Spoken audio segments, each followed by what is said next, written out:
이 메이저리그에서 최고 타자로 뛰다가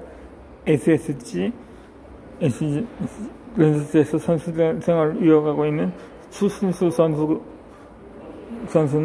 선수가 처음 메이저리그로 진출할 때는 투수였습니다. 그것도 왼손 투수로 150km의 빠른 공을 던져 가능성을 인정받았습니다. 그렇지만 메이저리그에는 추신수보다 훨씬 뛰어난 투수가 많았습니다. 추신수는 투수보다는 타자로 전향하는 편이 경쟁력이 있다고 생각했습니다. 그때부터 타자 성공하기 위한 연습이 시작되었습니다. 하지만 투수에 익숙한 추신수가 타석에 안타를 쳐내는 일은 생각보다 쉽지 않았습니다. 헛스윙을 할 때가 많았지만 그는 손에 못집이 접히고 배트가 수없이 부러지도록 연습을 했습니다. 그런 연습의 결과로 메이저리그를 대표하는 타자가 되었습니다. 그의 성공 비결은 바로 리그 최고 타자가 되겠다는 자신입니다. 최선을 다해 연습한 것이 전부였습니다. 이 추신수는 경기가 시작되기 전 제일 먼저 경기장에 도착했습니다.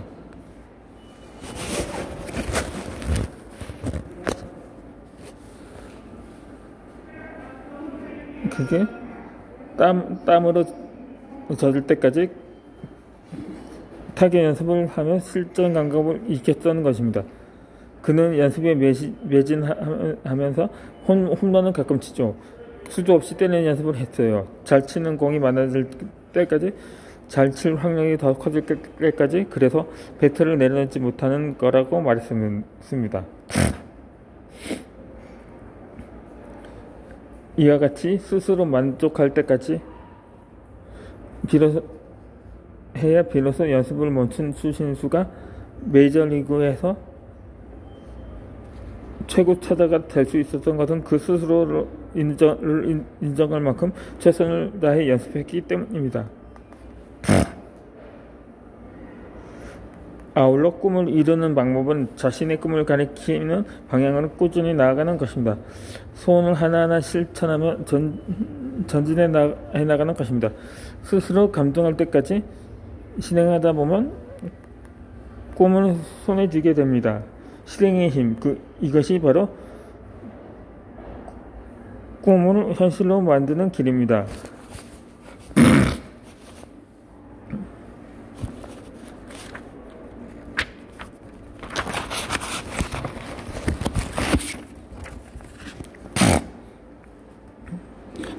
조금만 더라는 의지로 노력해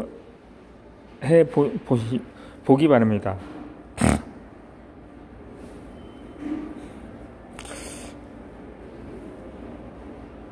프랑스의 철학자 피에르 테일라르드 샤르댕은 마치 능력의 한계가 없는 것처럼 계속 앞으로 나아가는 것이 우리 임무라고 했습니다.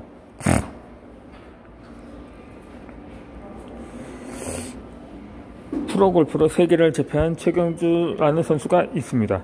그는 골프 선수가 되기 위해 16살 때까지 혼자서 연습을 하며 실력을 키웠다고 합니다. 이 전남 완도에서 가난한 농부의 아들로 태어났지만 환경을 탓하진 않았습니다. 세계적인 골프 선수인 잭 니클라우스의 책과 비디오를 보면서 끊임없이 노력을 했습니다. 그리고 세계적인 스타들과 겨루어서 우승 트로피를 올리게 된 것입니다.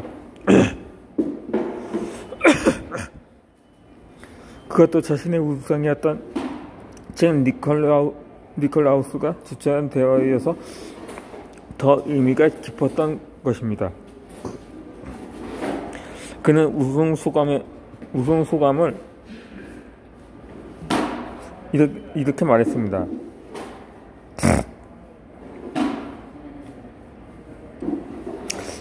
(20년) 전에 자기가 쓴 골프 교습서와 비디오를 보내 혼자 연습했습니다. 그런 제가 잭이 주최하는 데에서 우승하다니 정말 꿈만 같습니다. 그동안 저는 수많은 어려움이 있었지만 나는 조금씩 성공하고 있다는 생각으로 최선을 다했다고 말입니다.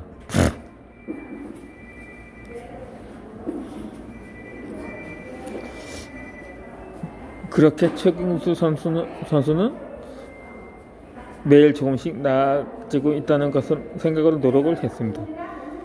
어제보다 오늘 조금 더 성장하기 위해 힘을 쏟아부은 것입니다. 그것이 성공의 비결이었습니다. 물은 정확히 100도가 돼야 끓습니다. 주전자가 뜨거워졌다고 불을 끄면 그것으로 끝입니다. 반드시 100도를 넘어 불이 부글부글 끓어오릅니다. 즉 임계점을 통과해야 끓는 것입니다. 임계점은 임계질량이라는 물리학에다 나온 개념입니다. 어떤 핵분열성 물질이 일정한 조건에서 스스로 연쇄 반응을 일으키는데 필요한 최소한의 질량을 말합니다. 그래서 물은 98도에서나 99도 정도에서는 끓지 않습니다. 물의 임계점이 100도이기 때문입니다.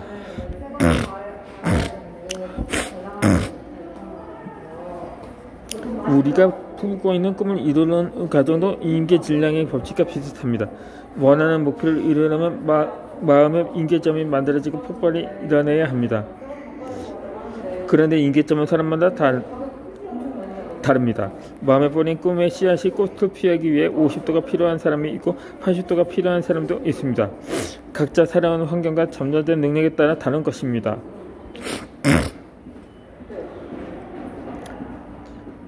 중요한 것은 누구도 자신 안에 꽃을 피우기 위해 온도가 몇 도인지 모른다는 것입니다. 임계점을 아는 길은 오직 노력하며 스스로 찾는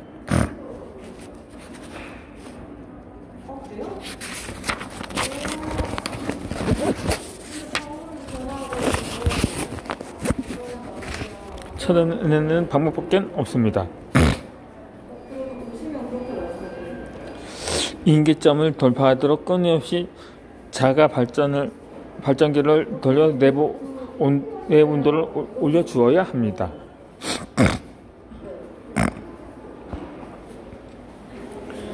이 많은 사람들이 임계점을 눈앞에 두고 포기합니다. 단 1도만 올리면 되는데 그것을 모르기 때문에 포기하고 맙니다. 그래서 날마다 삶 속에서 조금만 더 해보겠다는 의지가 필요합니다. 어제보다 단 0.1%라도 더 노력하겠다는 생각으로 나아가야 합니다. 작은 노력이 하루하루 쌓이면 언젠가는 폭발적인 힘이 생깁니다.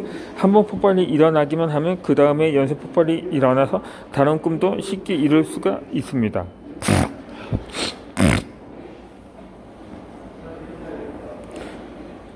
이 독일의 철학자인 게르로크 빌헬름 프리드리히 헤겔은 이 세상에 어떤 위대한 것도 열정 없이 이루어진 것은 아무것도 없다고 했습니다. 20세기 초반 미군에서 석유왕으로 불리던 존 데이비슨 록펠러는 역대 미국인들 중에 돈을 가장 많이 번 사람으로 유명합니다. 그가 석유를 발견할 당시에는 조금만 더 노력하는 것이 얼마나 중요한 일인지 잘 보여줍니다.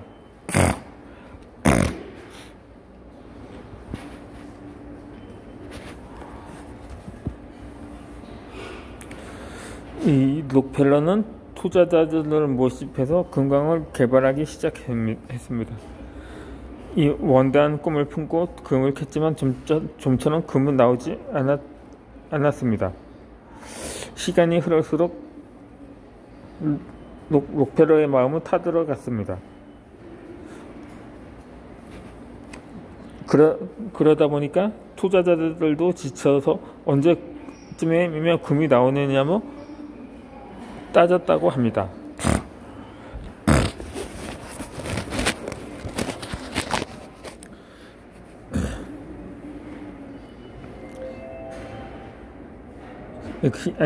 아니 쉽게 나온다는 금은 언제 나온다는 말이요. 이제 더는 못 기다리겠소. 아니, 내가 투자한 돈을 당장 돌려달라고 항의를 한 것입니다.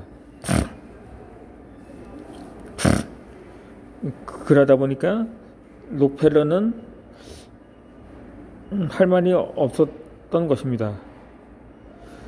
그렇게 하루를 미뤄오며 버텨온 것도 한계에 다다랐던 것입니다. 하지만 그렇다고 포기할 수도 없었습니다. 그렇게 록펠러는 사정을 하면서 한 번만 더 기회를 달라고, 이번은 반드시 금이 나올 것이라고 믿습니다 라고 말입니다.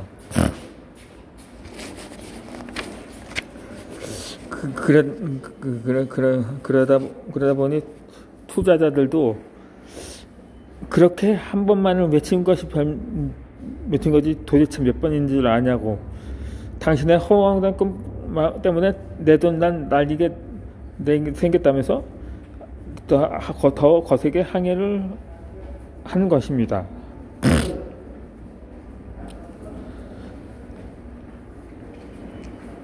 그러다 보니까는 록펠러는 더 이상 이럴 수도 저럴 수도 없는 상황에 빠지고 말았던 것입니다. 그렇다고 여기서 물러서면 그도 팰 수 없을 뿐더러 빚만 질 것이 분명했기 때문입니다.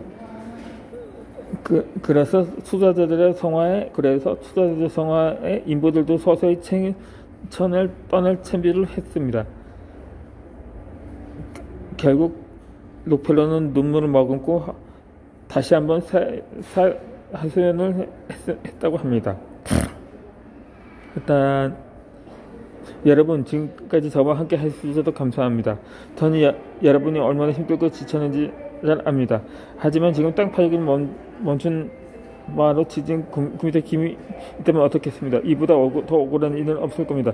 저와 함께 조금만 더 파보면 분명 금이 나올 거라고 록펠러의 진심 어린 호소의 사람들의 마음이 움직였던 것입니다. 다시 한번 땅을 파기로 한 것입니다. 하지만 금이 나오지 않고 대신해서 그 자리에 석유가 나왔던 것입니다.